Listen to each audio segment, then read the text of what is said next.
भक्तों, अगर आप सावन में पूरी श्रद्धा से व्रत रखते हैं, शिवलिंग पर जल चढ़ाते हैं, बेलपत्र अर्पित करते हैं, मंदिर की परिक्रमा लगाते हैं और फिर घर आकर एक ऐसी सब्जी बना लेते हैं जो शास्त्रों में सावन के लिए पूरी तरह वर्जित मानी गई है, और तब आपकी सारी पूजा, आपका सारा व्रत, आपकी सारी तपस्या खंडित हो जाती है। भगवान भोलेनाथ प्रसन्न होने की बजाय रुष्ट हो जाते हैं। भक्तों, इस वीडियो में हम आपको वह 3 सब्जियां बताएंगे जिन्हें सावन 2026 में भूलकर भी नहीं बनाना चाहिए, चाहे व्रत हो या ना हो। साथ ही जानेंगे सावन 2026 कब से शुरू हो रहा है, इस बार कितने सावन सोमवार पड़ रहे हैं, व्रत में क्या खाना चाहिए और क्या नहीं, शिवलिंग पर क्या अर्पित नहीं करना चाहिए और मंदिर में रखे उसे एक लोटे जल का आप क्या करें।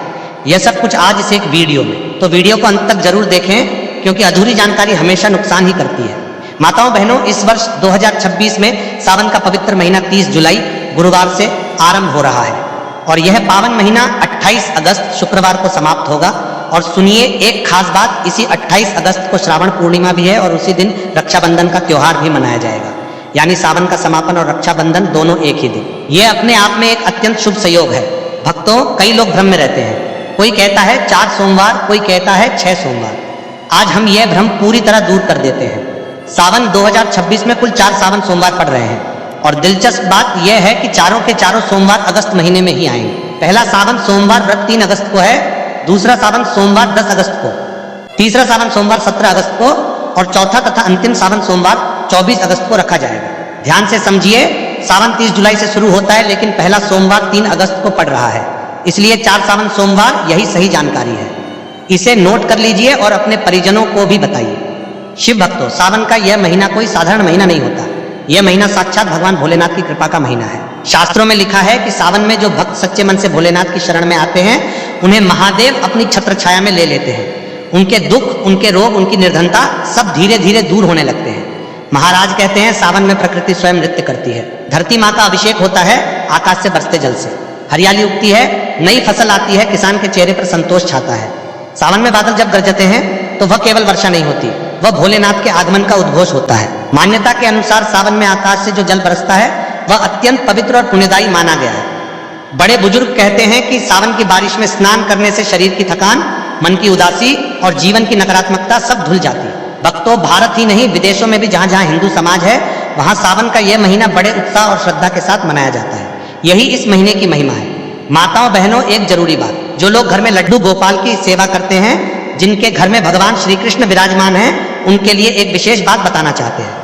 मान्यता के अनुसार सावन की पहली बारिश में लड्डू गोपाल को स्नान कराना बहुत शुभ माना जाता है। आप उन्हें चांदी, पीतल या मिट्टी की थाली में बिठाकर सावन की पहली बूंद उनके मस्तक पर अर्पित करें। ऐसा करने से घर में सुख, समृद्धि और आनंद की वर्षा होती है। यही पुरानी परंपरा है और यही श्रद्धा का भाव। भक्तों, अब आते हैं उस मुख्य बात पर जिसके लिए आप इस वीडियो पर आए हैं। वो 3 सब्जियां जो सावन 2026 में भूलकर भी नहीं बनानी चाहिए। ध्यान से समझिए, यह केवल व्रत रखने वालों के लिए नहीं है, यह हर उस व्यक्ति के लिए है जो सावन के महीने में भोलेनाथ की कृपा पाना चाहता है। क्योंकि भक्तों, पूजा पाठ और व्रत उपवास के साथ साथ आहार का भी उतना ही महत्व है।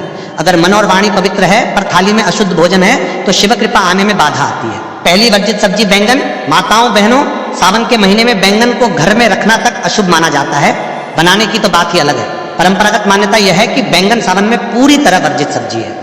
शास्त्रों में द्वादशी और चतुर्दशी के दिन भी बैंगन न खाने की परंपरा है और सावन का पूरा महीना तो इस दृष्टि से और भी अधिक सावधानी का समय है।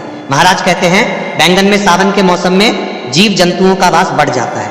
बरसात के कारण कीट, सूक्ष्म जीव और अन्य अशुद्धियां इस सब्जी में आ जाती है। इसे खाने से न केवल शारीरिक नुकसान हो सकता है बल्कि आध्यात्मिक दृष्टि से भी यह पाप का भागीदार बनाती है। भक्तों, यदि आपके घर में अभी बैंगन रखा है, चाहे कच्चा हो या साबुत, तो उसे तुरंत घर से बाहर कर दीजिए। यह कोई अंधविश्वास नहीं है, यह पुरानी परंपरा और शास्त्रीय मान्यता है। बैंगन को सावन में घर में रखने से, पकाने से और खाने से भगवान शिव प्रसन्न नहीं होते और घर में निर्धनता का प्रवेश माना जाता है। दूसरी वर्जित सब्जी पत्तेदार साग सब्जियां, विशेषकर पालक और मेथी। शिव भक्तों, सावन में पत्तेदार सब्जियां खाना भी वर्जित माना गया है। पालक, मेथी, लाल भाजी, बथुआ, पत्ता गोभी, ये सभी इस श्रेणी में आती हैं। इसके पीछे एक बहुत स्पष्ट कारण है। ध्यान से समझिए, बरसात के मौसम में पत्तेदार सब्जियों में नमी के कारण बहुत सूक्ष्म जीव, कीड़े और अशुद्धियां आ जाती हैं। इन्हें कितना भी धोएं, अंदर की अशुद्धि पूरी तरह नहीं निकलती। इसीलिए शास्त्रों और परंपराओं में सावन में इनसे परहेज करने को कहा गया है। महाराज कहते हैं जो व्यक्ति सावन में पत्तेदार साग खाता है उसे पाप लगता है, क्योंकि उसमें अनजाने ही सूक्ष्म जीवों की हत्या हो जाती है। और यह तो आप जानते हैं कि भोलेनाथ सभी जीवों के प्रति करुणा रखते हैं, वे पशुपतिनाथ हैं, समस्त प्राणियों के स्वामी। इसलिए उनकी भक्ति करते हुए किसी भी प्राणी की हत्या का भागीदार नहीं बनना चाहिए। इसलिए माताओं बहनों, सावन 2026 में पालक की सब्जी, मेथी की सब्जी, पत्ता गोभी, इनसे दूरी बनाए रखें। यह आपके लिए, आपके परिवार के लिए और आपकी भक्ति के लिए सबसे उचित होगा। तीसरी वर्जित सब्जी लहसुन और प्याज से बनी सब्जी। भक्तों, यह तो आप जानते ही हैं कि व्रत में लहसुन प्याज पूरी तरह वर्जित है, लेकिन क्या आप यह जानते हैं कि सावन के पूरे महीने में व्रत हो या न हो, लहसुन प्याज से बने भोजन से बचना चाहिए। शिव महापुराण की कथा कहती है कि भगवान शिव तामसिक भोजन से दूर रहते हैं। लहसुन और प्याज तामसिक प्रकृति के माने जाते हैं। सावन में जब घर में शिव की उपस्थिति विशेष मानी जाती है, उस समय घर में तामसिक भोजन बनाना उचित नहीं माना जाता। ध्यान से समझिए, व्रत रखने वाले व्यक्ति के घर में उसी दिन यदि कोई अन्य सदस्य लहसुन प्याज खाता है तो इससे व्रत रखने वाले की भावना और पवित्रता पर असर पड़ता है। इसलिए जिस दिन घर में कोई सावन सोमवार का व्रत रखे, उस दिन पूरे परिवार को लहसुन प्याज से दूर रहना चाहिए। महाराज कहते हैं, सावन में डिब्बाबंद खाना, पैकेट वाला नमकीन, बाहर का जूस, इन सबसे बचे, क्योंकि अधिकतर डिब्बाबंद उत्पादों में लहसुन प्याज का अर्क मिला होता है। अगर आप कोई पैकेट खरीदते हैं तो उसके इंग्रेडिएंट जरूर पढ़ें, नहीं तो अनजाने में आपका व्रत खंडित हो सकता है। भक्तों, अब बात करते हैं सावन सोमवार के व्रत में क्या खाएं और क्या न खाएं। माताओं बहनों, सावन सोमवार का व्रत निर्जला नहीं होता, यानी इसमें फलाहार और सात्विक भोजन किया जा सकता है, लेकिन इसके साथ कुछ महत्वपूर्ण नियम हैं जिन्हें जानना जरूरी है।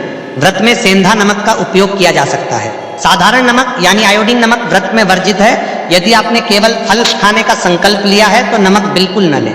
फल पर भी साधारण नमक न लगाएं। सेंधा नमक लगाना हो तो वही लगाएं। ध्यान से समझिए, बाहर से गन्ने का जूस व्रत में न पिए। बाहर के बर्तनों में साधारण नमक का अंश रह जाता है, चाहे कितना भी साफ कर ले। घर में जो नजर रख सकते हैं वह बाहर संभव नहीं है। इसलिए व्रत में बाहर का जूस, बाहर का खाना, इससे बचे। शिव भक्तों, व्रत में आप क्या खा सकते हैं? आलू की सब्जी सेंधा नमक के साथ, कुट्टू के आटे की रोटी, दही में खीरा और धनिया मिलाकर, लौकी या कद्दू की सब्जी, मीठे में खीर, मिश्री, आटे का चीला, बर्फी, ये सब भोग लगाने के बाद ग्रहण कर सकते हैं। व्रत में बेसन, मैदा, सत्तू और अनाज जैसे गेहूं, चावल का सेवन नहीं करना चाहिए। पुराने आटे का उपयोग भी न करें, उसमें कीड़े पड़ने की संभावना होती है, जिससे व्रत खंडित हो सकता है। महाराज कहते हैं, व्रत में दूध पीने के बारे में एक परंपरागत मान्यता है कि सावन में सादा दूध पीने से परहेज करना चाहिए, खासकर हल्दी मिलाकर। इसका कारण यह बताया जाता है कि सावन में दूध भगवान शिव को अर्पित किया जाता है, इसलिए यह समय शिव को समर्पित है। बच्चे और बीमार व्यक्ति इस नियम से मुक्त हैं, उन्हें दूध पीना चाहिए। शिव भक्तों, अब एक और महत्वपूर्ण बात, सावन में शुक्रवार को खट्टा न खाएं। माताओं बहनों, सावन का महीना चल रहा हो और उसमें शुक्रवार का दिन आए तो उस दिन खट्टी चीजें बिल्कुल न खाएं। इमली, पानी पूरी, अमचूर, खट्टे फल, इन सब से उस दिन दूरी बनाएं। यह परंपरागत मान्यता माता संतोषी से जुड़ी है, जो शुक्रवार को विशेष रूप से पूजी जाती हैं और जिन्हें खट्टी चीजें पसंद नहीं है। यदि भूलवश भी खट्टा खा लिया तो माता रुष्ट हो सकती है, इसलिए सावधान रहें। भक्तों, सावन में और कौन कौन सी गलतियां नहीं करनी चाहिए? तो महाराज, सावन में सुबह जल्दी उठें।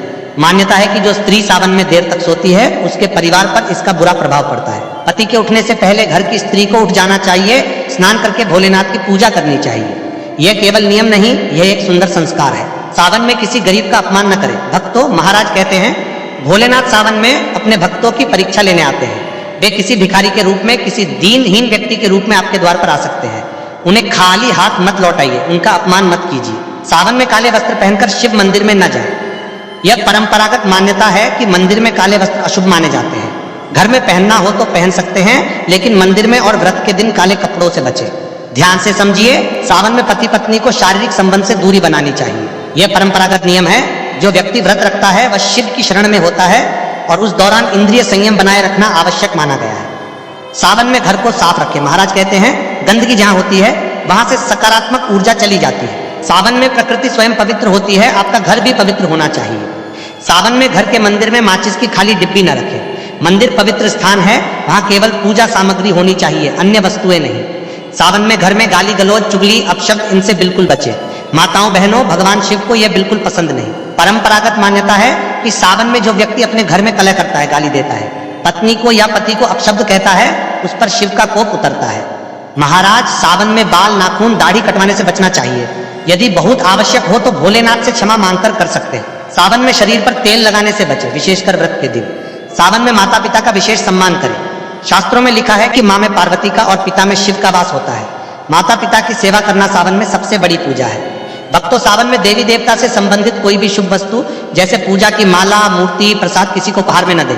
परंपरागत मान्यता है कि इससे घर से दैवीय शक्ति चली जाती है। शिव भक्तों, शिव पूजन में कुछ ऐसी वस्तुएं हैं जो देखने में साधारण लगती हैं, लेकिन शिवलिंग पर अर्पित करना वर्जित माना गया है। शिव महापुराण की कथा कहती है, तुलसी शिवलिंग पर नहीं चढ़ाई जाती। तुलसी भगवान विष्णु को समर्पित है, इसलिए उसे शिवलिंग पर अर्पित करने की परंपरा नहीं है। हल्दी शिवलिंग पर नहीं चढ़ानी चाहिए, सिंदूर भी नहीं। केतकी का फूल यह कभी शिवलिंग पर अर्पित नहीं होता। शास्त्रों के अनुसार एक पुरानी कथा में केतकी के फूल ने ब्रह्मा जी के झूठ में साथ दिया था, जिससे भोलेनाथ ने उसे श्राप दिया कि पूजा में वह कभी स्वीकार नहीं किया जाएगा। नारियल का पानी शिवलिंग पर नहीं चढ़ाना चाहिए। शंख से जल भी भगवान शिव को नहीं अर्पित किया जाता, यह भी शास्त्रीय मान्यता है।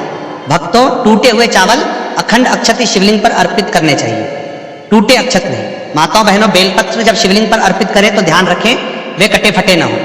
3 पत्तों वाला पूरा साबुत बेलपत्र ही शुभ माना जाता है। शास्त्रों में परंपरागत मान्यता है कि 6 महीने पुराना बेलपत्र भी अर्पित किया जा सकता है, बशर्ते वह टूटा फूटा न हो। सच्चे मन से एक बेलपत्र भी शिवलिंग पर अर्पित करने से भोलेनाथ प्रसन्न होते हैं और मनोकामनाएं पूरी होती हैं, यह भक्तों का विश्वास है।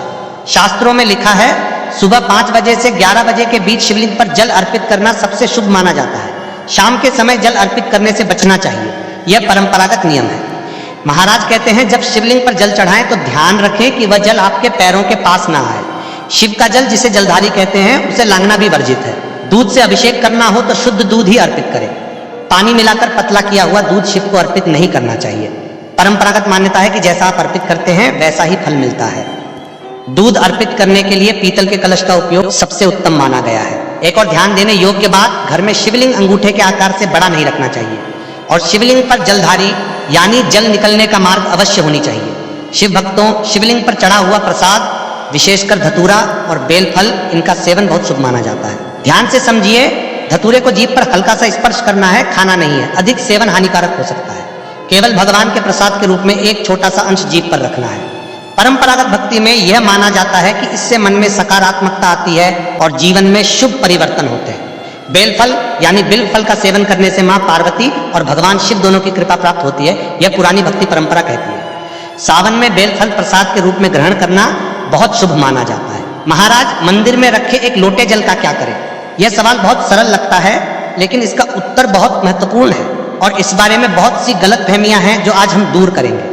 भक्तों, घर के मंदिर में एक लोटा जल रखना यह केवल परंपरा नहीं है, इसके पीछे एक गहरा आध्यात्मिक कारण है। महाराज कहते हैं, जल में ऊर्जा को ग्रहण करने की अद्भुत क्षमता होती है। जब हम पूजा करते हैं, मंत्र जपते हैं, भगवान से प्रार्थना करते हैं, तब उस वातावरण की समस्त शक्ति उस जल में समाहित हो जाती है। इसीलिए पूजा से पहले मंदिर में एक लोटा जल रखने की परंपरा है। साथ में एक दीपक भी जलाया जाता है। जल और अग्नि का यह संगम बहुत शुभ होता है। अब यह जल पूरी रात देवताओं के सानिध्य में रहता है। सुबह जब आप पूजा करने जाएं तो इस जल को उठाएं और इसका सदुपयोग करें। ध्यान से समझिए, इस जल का पहला उपयोग है घर में छिड़काव। पूरे घर में हर कमरे में इस जल का छिड़काव करें। इससे घर का वातावरण शुद्ध होता है, नकारात्मक ऊर्जा दूर होती है। किसी की नजर लगी हो, तंत्र मंत्र का प्रभाव हो, परंपरागत मान्यता के अनुसार इस जल के छिड़काव से राहत मिलती है।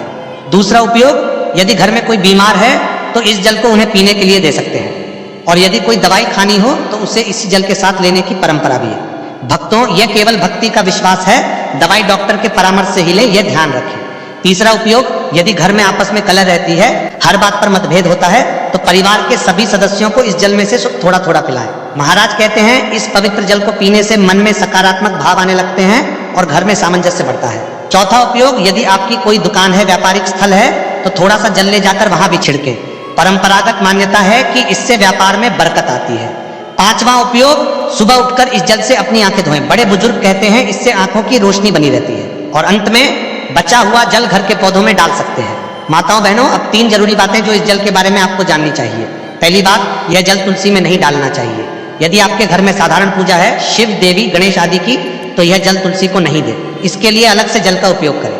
लेकिन यदि आपके घर में लड्डू गोपाल हैं, राधा कृष्ण हैं और वह लोटा उनके लिए रखा था, तो अगले दिन उस जल को तुलसी में दे सकते हैं। दूसरी बात, लोटे का जल रखते समय यदि ढककर रखे तो और अच्छा रहेगा। पूजा के समय ढक्कन हटाएं, मंत्र जब तक खुला रखें फिर ढक दें, इससे जल शुद्ध रहता है। तीसरी बात, इस जल को खाना बनाने में तभी उपयोग करें जब घर में पूरी तरह सात्विक भोजन बनता हो, यानी लहसुन प्याज न बनता हो, अन्यथा इसे पीने में और छिड़काव में ही प्रयोग करें। शिव भक्तों, इस पवित्र जल के सदुपयोग का नियम बना लीजिए।